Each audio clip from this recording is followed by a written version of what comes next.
pals! I'm your storyteller, Mr. Peanut, and I'm here with the second part of the Blue U. Although letter E agreed to stand with you at the end of English words, U was still not happy.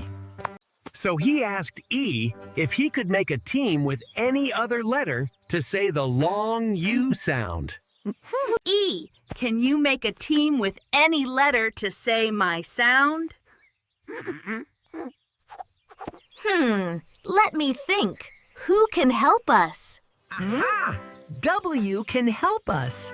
He also helped O say its long sound.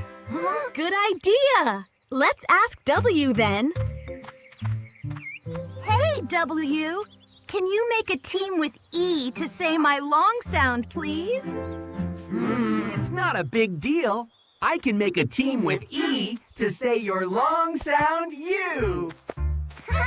Since that day, EW together also say the long U sounds, U and OO. Let's see some examples. Few, do, new, and curfew.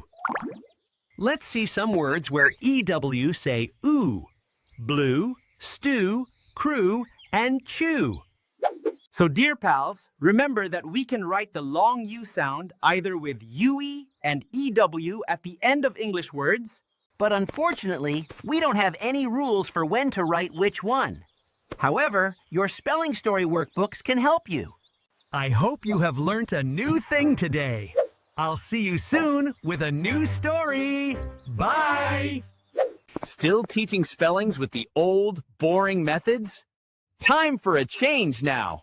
Let's not teach kids spelling, but tell them stories to remember the rules with the help of Spelling Stories with Mr. Peanut. Order your set today to give your children the best they deserve.